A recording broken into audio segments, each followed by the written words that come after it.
Your Highness, Mr. President, dear friends, brothers and guests, we are deeply honored to welcome you once again. Your second visit in such a short span of time, and though I must confess not for as long as we would wish, your presence feels like that of a close relative returning to check if all is well in the family home. The Prophet Muhammad, peace be upon him, once said, "It is not permitted for a Muslim to avoid his brother for more than 3 days. And the better of the two is the one who greets first." You, Your Highness, came to us in that spirit as the one who greets first, like a beloved family member who, though far away, never lets the ties of affection fade. So now it is also crystal clear who is better of the two of us, if ever was any doubt. Dear brother, let me say this also on behalf of my people present in this small but very special gathering for us. We first heard of the UAE, then we learned about it, then we came to see it, and then we came to know and appreciate the people who care of it. To count ourselves among the friends of your remarkable country is not only a great honor for us as a nation, but a source of sincere joy and immense pride for us who represent our nation. And this bond is owed above all to your personal dedication to this brotherhood. Your Highness, you teach me every day that true brotherhood is not merely declared, it is lived. It is built by walking a shared path, by standing together in truth, by embracing the wisdom your late father, Sheikh Zayed bin Sultan Al Nahyan, may his soul shine in eternal peace. We are all creatures of God.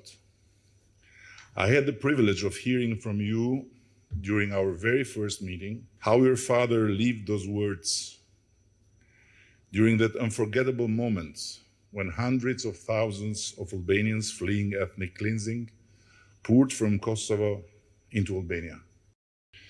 You were then a young army officer who landed on the runway your father had opened in the north of our country to allow planes to bring aid for hundreds of thousands of war refugees.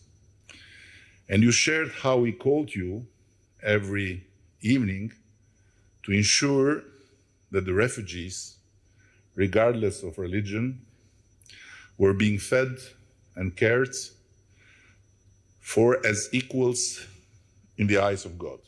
You, Your Highness, did not merely embrace that lesson in your youth, you became its living embodiment. You turned it into the mission of your life, and you shaped your nation into a luminous standard bearer of that belief. A country whose moral stature is anchored in its unwavering commitment to universal fraternity and in the fearless conviction that, whatever the cost, this is the only path toward a better world, not in noble words, but in brave deeds. As another hadith tells us, there is no Muslim who visits his sick brother in the morning, but that 70,000 angels pray for him until evening. And if he visits in the evening, they pray for him until morning, and he shall have fruits from paradise. This hadith does not speak only of rewards in the unseen. It speaks of the comforting presence of solidarity and reminds us that to visit the sick or care for the one in need is to become, for a moment, a bearer of divine mercy. Only God knows the number and power of such angels. But what I do know is this: from Kosovo to Somalia, from India to the Maghreb, from the Holy Land to Albania itself, and yes, throughout your own region and across the entire world, your name is heard with respect, is spoken with gratitude, and is remembered with hope. People of every color, tongue, and faith are thankful to you for appearing close in their darkest hours, not as a sovereign seeking redemption, but as a brother who refuses to abandon his ailing siblings to the shadows, who walks with them through the valley of war, suffering, despair, extremism, and distraction, bringing not only aid, but something even more deeper, the quiet strength of compassion, and also the relieving certainty that they are not alone. I'll never forget that when I came to you after the devastating earthquake left thousands of families homeless, you took my hand in yours and said, "Brother, you and your people are not alone." And today, a whole beautiful new neighborhood of more than 1,000 apartments stands as testimony that you mean what you say and say what you mean. As a soldier by profession and by calling, you have chosen to be a brother in arms of peace. I recall your words. In our faith, we say, "Oh God, you are peace and from you is peace." The search for peace is an innate principle, yet principles are effectively realized when they are transformed into action. Where else and under whose leadership but yours could the successor of St. Peter and the followers of the prophet have come together to sign the document on human fraternity?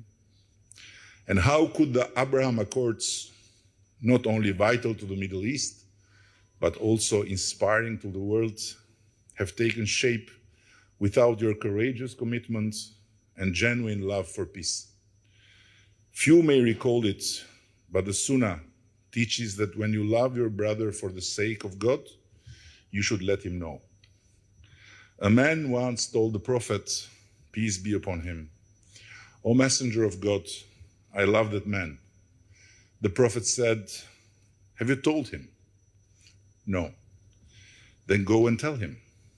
And so he did, saying, "I love you for the sake of God." And the man replied, "May the one of whose sake you love me, love you in return." So today, Your Highness, to you as a brother, I want to offer a public gesture of love and fidelity toward you as a bearer of light of reason in a world that increasingly loses it and grows darker by the day. It may be modest compared to all you have done for us, but it is with profound gratitude that on behalf of the Albanian people, I have the honor of bestowing upon Your Highness the Grand Cordon with Star of Public Recognition. I know you have received many honors, over 20 of the world's most prestigious distinctions, I have been told. And yet I dare to hope, you know I'm stubborn, that this Albanian memorabilia may hold a special place among them. The red and black of our ribbon are not only our national colors. They symbolize, above all, the surrender of the self to divine providence in service for others, and the blood our brothers gave for this land, which must never be shed in vain. These same colors inspired a hymn written exactly a century ago by a great Albanian poet, a Christian Orthodox bishop and prime minister. A flag that gave rise to Saint Constantine unites the cross and crescent sign proclaims all faiths as kin divine, a noble banner for humankind. The star of this order, pointed in shape, draws the seal of our national hero, Skanderbeg, and from the 36 letters of our alphabet. Its design also echoes the seal of Solomon, Suleiman, the King of Peace, whose spirit and legacy shine in your own leadership. As a father, as a statesman, a global leader, a man of faith, and of deep culture. In short, a guide for humanity. Your Highness, Sheikh Mohammed bin Zayed Al Nahyan, President of the United Arab Emirates, for your steadfast personal commitment to the strategic relationship between our two nations, for your fraternal care in moments of need for our people, for your unmatched contribution to the global cause of peace and multilateral cooperation, and it's not in the official, but I would add, for humbling everyone with your humbleness. On behalf of the Republic of Albania, with deep respect and gratitude, I confer upon you the Grand Cordon with Star of Public Recognition. May God protect you always, and may He bless both of our peoples.